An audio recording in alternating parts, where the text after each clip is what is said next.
વસ્ત્રાપુર બોડકદેવ વિસ્તારમાંથી નવજાત બાળકી મળી આવી છે। પંચામૃત ફ્લેટ પાસે કચરાના ઢગલામાંથી નવજાત બાળકી મળી આવતા ચકચાર મચી ગઈ છે। નવજાત બાળકીને થર્મોકોલની પેટીમાં બાંધીને કચરાના ઢગલામાં ફેંકી દેવાઈ હતી। ચોંકાવનારી વાત એ છે કે જે સ્થળે નવજાત બાળકી મળી આવી છે તે જગ્યાએ મોટા પ્રમાણમાં દારૂની ખાલી બોટલો પણ મળી આવી છે।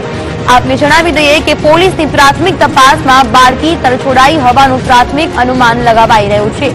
ત્યારે સંદેશ ન્યૂઝ આ અંગે સવાલ ઉઠાવી રહ્યું છે કે શહેરના સૌથી પોશ ગણાતા એવા બોડકદેવ વિસ્તારમાં 3 દિવસની બાળકીને કોણે ફેંકી દીધી?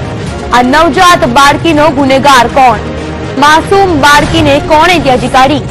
શું પોતાનું પાપ છુપાવવા કોઈએ માસૂમને તરછોડી?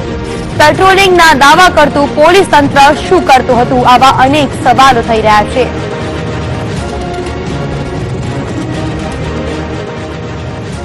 જે રીતે નાની બાળકીને ત્યજી નાખવામાં આવી છે ત્યારે અનેક સવાલ થઈ રહ્યા છે।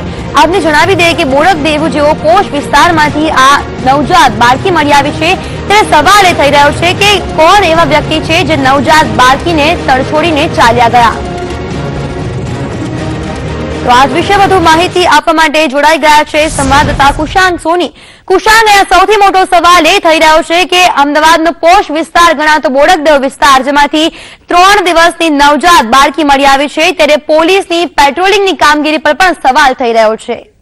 બિલકુલ જીલ, માત્ર પોલીસની પેટ્રોલિંગ પર જ નહીં પરંતુ અનેક લોકો પર પણ સવાલ ઉઠી રહ્યા છે। જે રીતે વાત કરવામાં આવે અમદાવાદના પોશ વિસ્તાર ગણાતા વસ્ત્રાપુરમાં પંચામૃત એપાર્ટમેન્ટ પાસે આ 3 દિવસની જે નાની બાળકી છે તેને ત્યજી દેવામાં આવી હતી। એક તરફ વાત કરવામાં આવે તો સરકાર પણ છે તે બેટી બચાવો અને બેટી પઢાઓનું અભિયાન ચલાવી રહી છે જેથી કરીને જે નાની બાળકીઓ હોય છે તો તે લોકોને પ્રાધાન્ય મળે। પરંતુ આવા કોણ શખ્સો હશે, આવા કોણ નિર્દય લોકો હશે કે તેઓએ પોતાનું જે પાપ હતું તે છુપાવવા માટે આ 3 દિવસની નિર્દોષ જે બાળકી છે તેને કચરાના ઢગમાં છોડી દીધી। કચરાના ઢગમાં પણ એ રીતે છોડી કે જેની આજુબાજુ દારૂની બોટલો હતી। આ અગાઉ પણ અનેક કિસ્સાઓની વાત કરીએ તો જે નાની બાળકીઓ કે નાના જે બાળક હોય છે તેને છોડવામાં આવતા હોય છે તો અનેક કિસ્સા એવા પણ સામે આવતા હોય છે કે પશુઓ હોય છે તેઓ દ્વારા આજે નાના બાળકો હોય છે તેને ક્યાંક ને ક્યાંક ફાડી ખાવામાં આવતા હોય છે। ત્યારે આજે પાપીઓ કોણ છે કે જેઓ પોતાના બાળકો હોય છે તો તેને આવી રીતે ત્યજીને પોતે ચાલ્યા ગયા છે? બીજો સવાલ અહીંયા એ પણ ઉપસ્થિત થાય છે કે તેઓએ કયા સમયે આજે નાનું બાળક છે તો તેને ત્યાં છોડી મૂક્યું હશે કે આસપાસ લોકો જે અવરજવર ચાલુ હોય છે તો તેઓને પણ કોઈ ધ્યાન નહીં પડ્યું। પરંતુ આમાં સૌથી મોટી સૌથી મોટી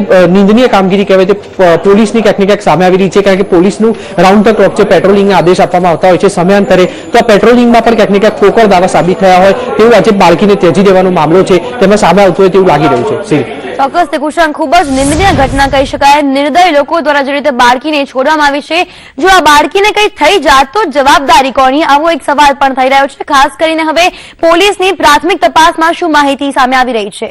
બિલકુલ, આજે નાની બાળકીને 3 દિવસ પહેલા તેણે જન્મ લીધો હતો, જેણે દુનિયામાં પોતાના કદમ મૂક્યા હતા, તેને કદાચ ખબર પણ નહીં હોય કે તેના માતા પિતા કોણ છે, તેને એકલી રીતે ત્યજી દેવામાં આવી હતી। હાલ જો કે આ બાળકીની વાત કરીએ તો તેને સિવિલ હોસ્પિટલ ખાતે ખસેડવામાં આવી છે અને તેની ડોક્ટરોના જણાવ્યા અનુસાર તેની જે તબિયત છે તે સ્વસ્થ છે। બિલકુલ કુશાંગ, આભાર માહિતી બદલ।